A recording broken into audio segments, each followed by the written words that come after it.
परिसंचरण तंत्र की। हमने बताया कि परिसंचरण तंत्र जो होता है यह एक विकसित और विस्तृत तंत्र होता है जो रासायनिक पदार्थों का आदान प्रदान करता है। और परिसंचरण तंत्र के अध्ययन को क्या बोलते हैं? एंजियोलॉजी कहते हैं। परिसंचरण तंत्र की खोज जो है किसने किया था? ठीक है। परिसंचरण तंत्र जो होता है यह कितने प्रकार का होता है? दो। एक खुला परिसंचरण तंत्र और एक बंद परिसंचरण तंत्र। ठीक है। खुला परिसंचरण तंत्र जो होता है इसे हम बोलते हैं कि इस प्रकार के परिसंचरण तंत्र में जो रुधिर केशिका होती है, क्या होता है? रुधिर केशिका। रुधिर केशिका जो होती है अनुपस्थित होती है। ठीक है। रुधिर केशिका क्या होती है? अनुपस्थित होती है, जिसके कारण जो रुधिर होता है वह सीधे किसके संपर्क में होता है? रुधिर ऊतक और रुधिर के क्या होता है? सीधे संपर्क में होता है। ठीक है। और इसका एग्जाम्पल क्या है? एग्जाम्पल हमने क्या बताया था? आर्थ्रोपोडा। आर्थ्रोपोडा को क्या बोलते हैं? कीट। आर्थ्रोपोडा जो है इसके अंतर्गत कौन आता है? कीट आता है। ठीक। और दूसरा मैंने क्या बताया था? मोलस्का। मोलस्का में क्या बताया था? सीपी और सीपी।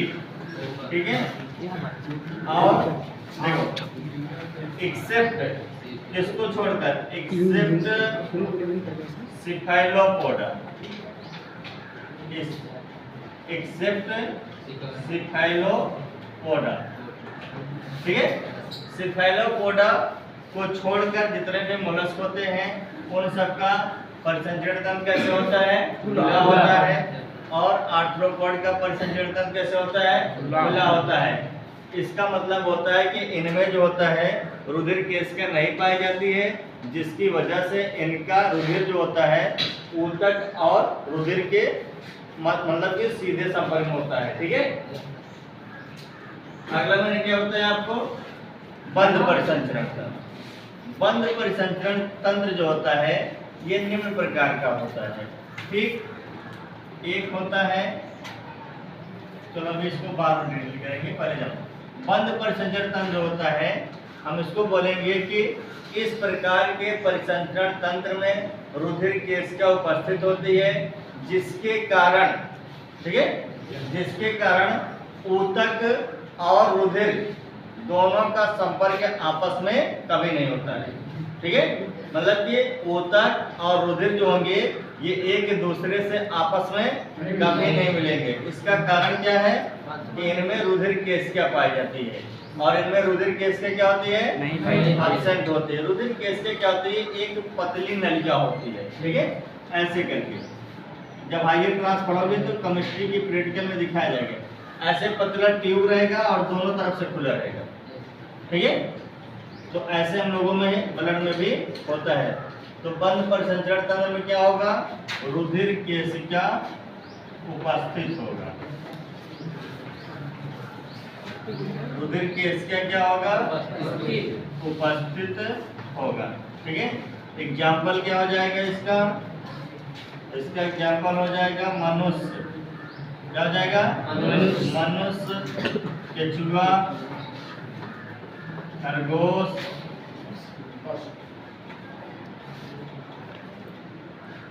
और क्या हो जाएगा?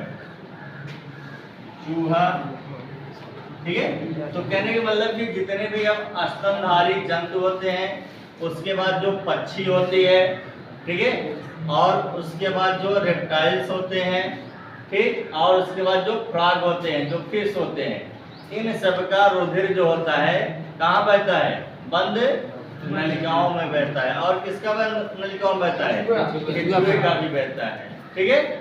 यहाँ तक बात समझ में आई? अब हम लोग बात करते हैं रुधिर की। किसकी बात करेंगे? रुधिर की। रुधिर की बात करते हैं। ठीक।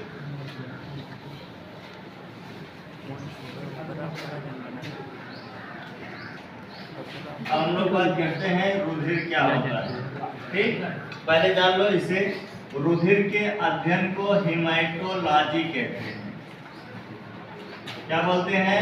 हेमेटोलॉजी। हेमेटोलॉजी कहते हैं। ठीक है। रुधिर जो होता है एक प्रकार का तरल संयोजी ऊतक होता है। रुधिर एक प्रकार का क्या होता है? तरल संयोजी ऊतक होता है, जिसकी उत्पत्ति भ्रूण के मध्य जनन स्तर से होता है। जिसकी उत्पत्ति कहाँ से होती है? मध्य जनन स्तर से। भ्रूण का मतलब होता है कि जब बच्चा क्या होता है, पेट में पल रहा होता है। ठीक है। तो उसी को हम लोग क्या बोलते हैं? एम्ब्रियो। उसमें क्या होते हैं? 3 जनन स्तर बनते हैं। एक अंतः जनन स्तर, एक मध्य जनन स्तर और एक बाह्य जनन स्तर। तो रुधिर का निर्माण किस जनन स्तर से होता है? मध्य जनन स्तर से होता है। ठीक है। तो हमने क्या बताया कि रुधिर एक प्रकार का तरल संयोजी ऊतक है, जिसकी उत्पत्ति भ्रूण के मध्य जनन स्तर से होती है। ठीक। यह पानी से जो जल होता है, ठीक है, यह जल से हल्का भारी, चिपचिपा और क्या होता है? अपारदर्शी तथा हल्का क्षारीय होता है। कैसे होता है? क्षारीय। हल्का क्षारीय होता है, अपारदर्शी होता है और जल से क्या होता है? भारी होता है और चिपचिपा होता है। ठीक है। जिसका पीएच मान 7.3 से 7.4 होता है। ठीक है। तो इसका पीएच मान कितना होता है? 7.3 से 7.4। तो ये क्या है? ब्लड का पीएच मान है। ठीक है। तो 7 के ऊपर जब जाता है तभी तो बेसिक होता है, क्षारीय होता है ना। तो कितना गया? सिर्फ 0.3 गया है। तो इसका मतलब हल्का क्षारीय होता है। ठीक। रुधिर जो होता है पूरे शरीर का ये 8% भाग बनाता है। रुधिर जो होता है यह क्या करता है? पूरे शरीर का कितने प्रतिशत भाग बनाता है? 8% भाग बनाता है। ठीक है। और देखो, रुधिर जो होता है, अगर हम बात करें मेल की, ठीक है, तो मेल में रुधिर जो होता है यह 5 से 6 लीटर। ठीक है।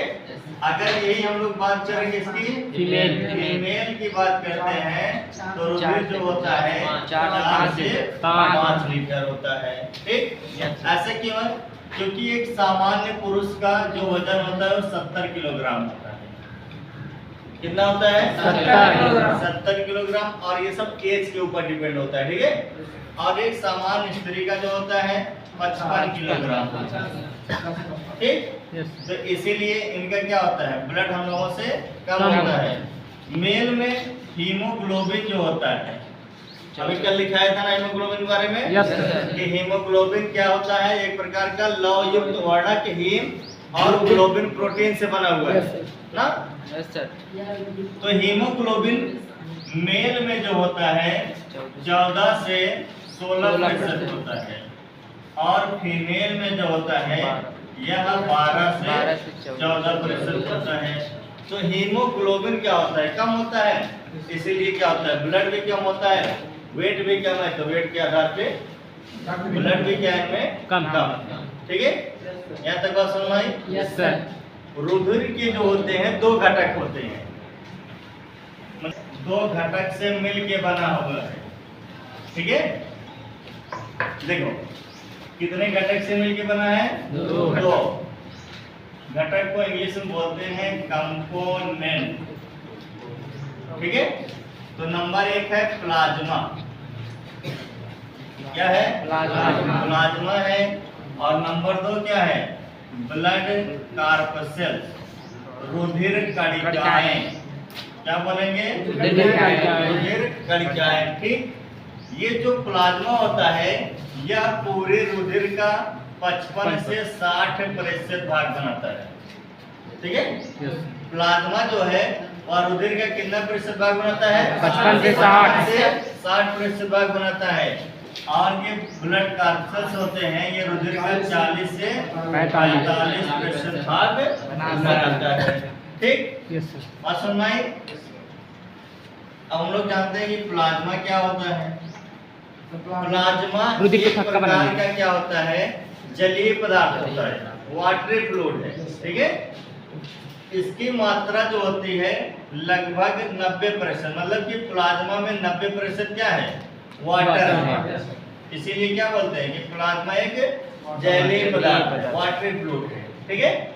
और इसमें क्या होते हैं 10% जो है इसमें ऑर्गेनिक मतलब कार्बनिक पदार्थ और अकार्बनिक पदार्थ होते हैं, इन ऑर्गेनिक, ठीक है। तो प्लाज्मा में 90% क्या है वाटर, 10% क्या है ऑर्गेनिक और इनऑर्गेनिक, मतलब कार्बनिक पदार्थ और अकार्बनिक पदार्थ। ठीक। हम लोग सबसे पहले बात करेंगे किसकी, कार्बनिक पदार्थ की, ठीक है। कार्बनिक पदार्थ के अंतर्गत आ जाएगा ग्लूकोज, क्या आ जाएगा ग्लूकोज, फैट, विटामिन, प्रोटीन, ठीक। और क्या बोलते हैं इसे, इम्यूनोग्लोब्यूलिन प्रोटीन, इम्यूनोग्लोब्यूलिन प्रोटीन, ठीक। और क्या बोलते हैं प्रोथ्रम्बिन,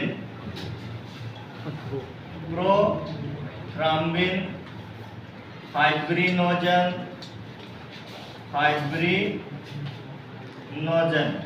ठीक है।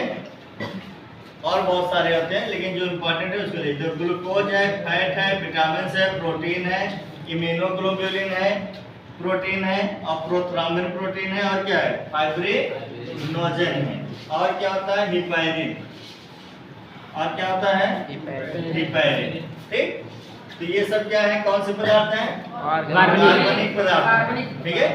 ये सब कार्बनिक पदार्थ है, ठीक।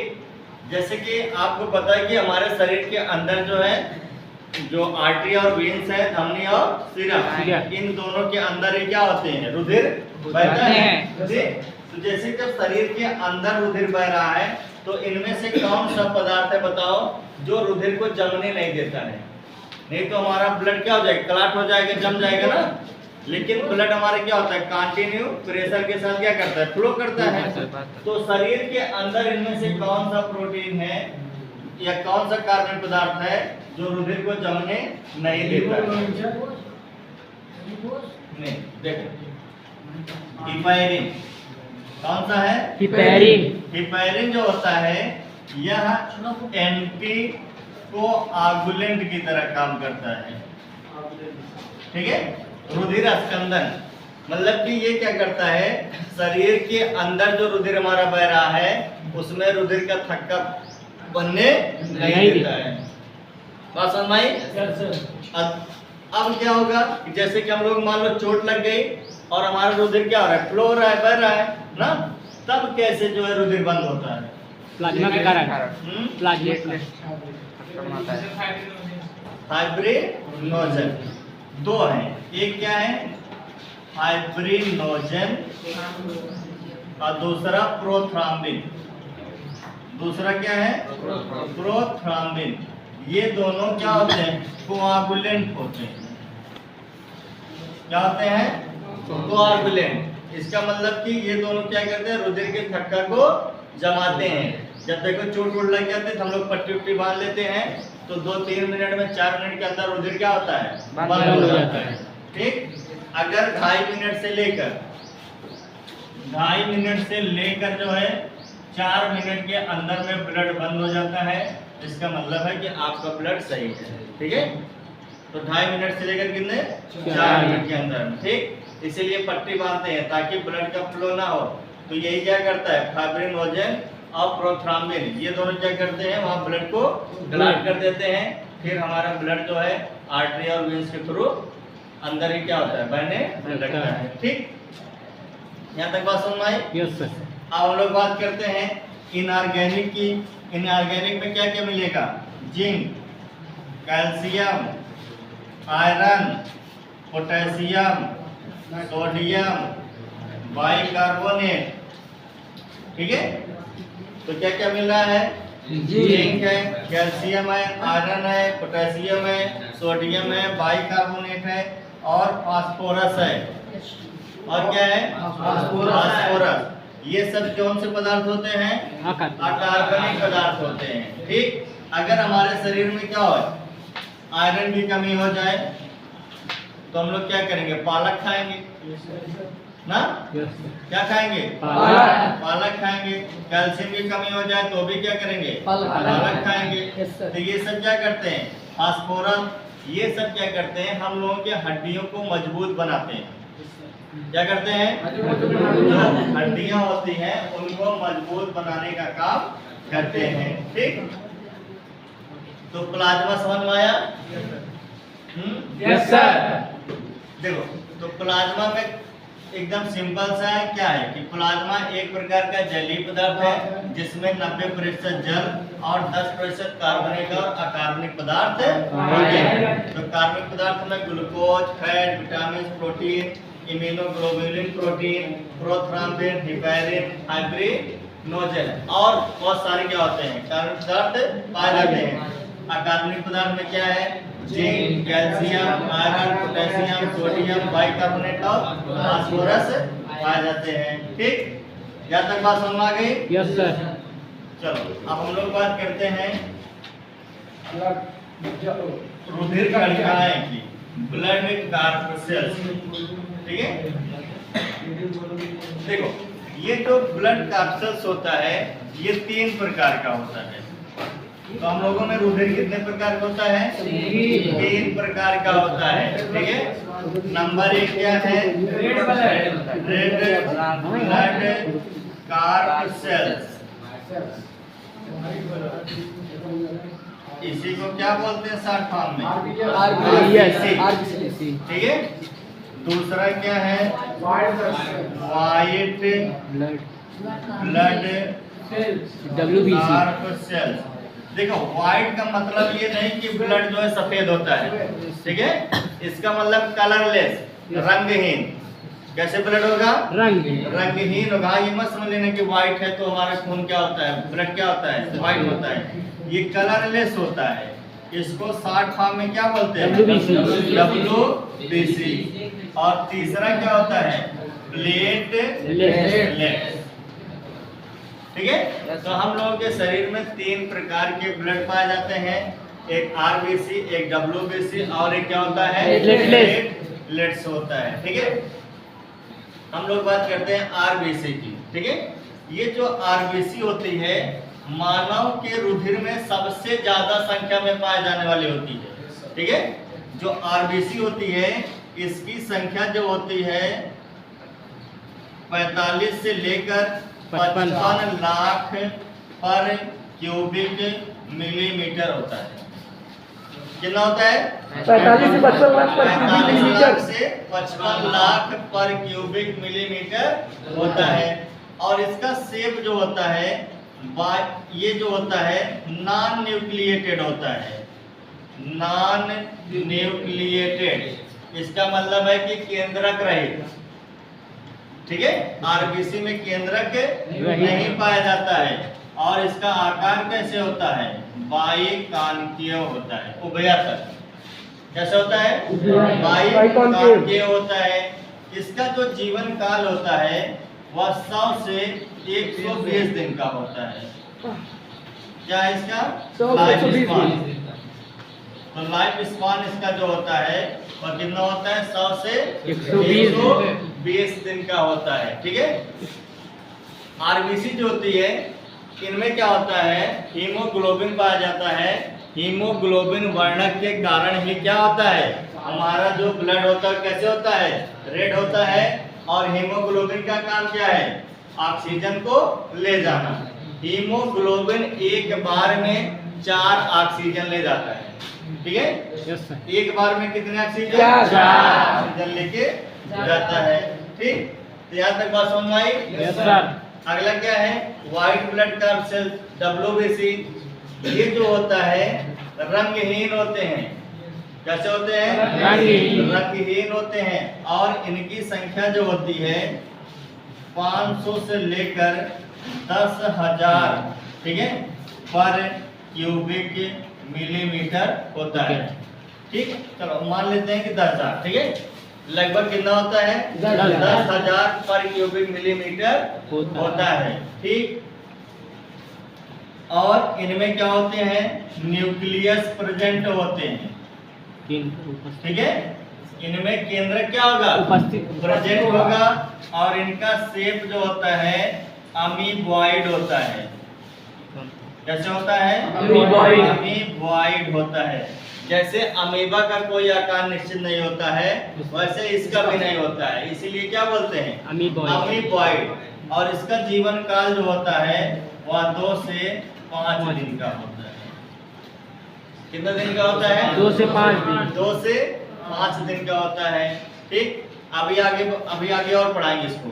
WBC कण की उपस्थिति एवं अनुपस्थिति में 2 प्रकार का होता है। ठीक, एक को बोलेंगे ग्रेनुलोसाइट और एक को बोलेंगे एग्रेनुलोसाइट।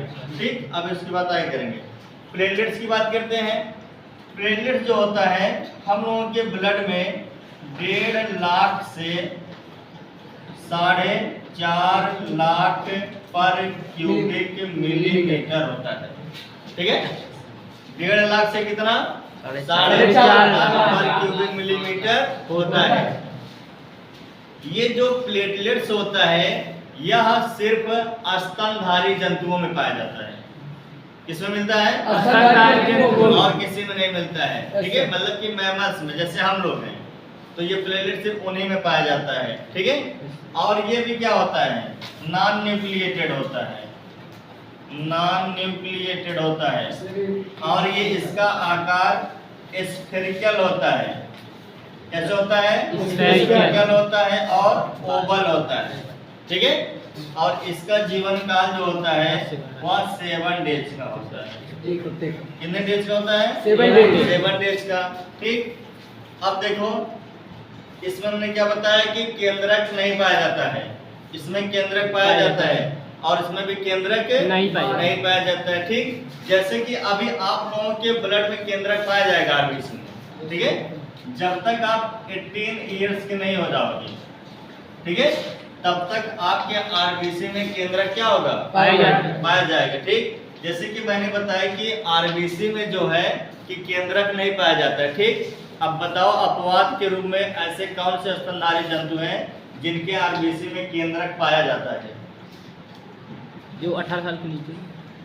ऐसे कौन सा स्तनधारी, उसको छोड़ दो, एक्सेप्शन बन होता है ना, स्तनधारी जंतु है तो स्तनधारी जंतु लेकिन नहीं है। ठीक है, ऐसा कौन सा जंतु है, मतलब कि स्तनधारी जंतु है जिसके आरबीसी में क्या पाया जाता हो? केंद्रक पाया जाता हो। ठीक है, तो किसके आरबीसी में मिलेगा? कैमल। किसमें मिलेगा? कैमल और लामा में। और सर भालू नहीं, बस एक। ठीक है, तो इन कैमल और लामा के आरबीसी में क्या होता है? ऑलवेज केंद्रक पाया जाता है। ठीक है, बाकी और किसी भी स्तनधारी जंतु में केंद्रक नहीं, आरबीसी में केंद्रक नहीं पाया जाता है। ठीक, यहाँ तक बात समझ में आई? Yes sir. तो जैसे कि क्या होता है कि ब्लड जांच कराने जाते हो ना, Yes, sir. बहुत सारे लोग ब्लड जांच करते हैं, तो कैसे पता करें कि हम खुद ही देख लें, डॉक्टर की जरूरत न पड़े, हम खुद ही देख लें कि हमारा ब्लड जो है क्या है, सामान्य है कि नहीं है। ठीक, तब आज से आपको पता हो गया कि अगर आरबीसी 45 से 55 लाख है तो क्या है? सही है। सामान्य है। Yes, sir. अगर WBC 10,000 तक है तो क्या है? सामान्य है। सामान्य है। अगर प्लेटलेट्स क्या है? 1.5 लाख, 4.5 1.5 लाख से 4.5 लाख, मतलब 1.5 लाख पार है तो क्या है? सामान्य। सामान्य है। ठीक है, प्लेटलेट्स के डाउन होने से हम लोगों को मलेरिया हो जाता है, डेंगू हो जाता है। ठीक है, मलेरिया और डेंगू दोनों अलग अलग रोग हैं। ठीक, अब देखो यहीं पे ये जो मलेरिया होता है किससे होता है जान लो, और डेंगू। जैसे गांव में लोग कह देते हैं कि इनको डेंगू मलेरिया हो गया, ऐसे बोलते हैं ना, मच्छर। लेकिन आप जानो। ठीक, पहले हम बात करते हैं मलेरिया की। ठीक है, मलेरिया जो होता है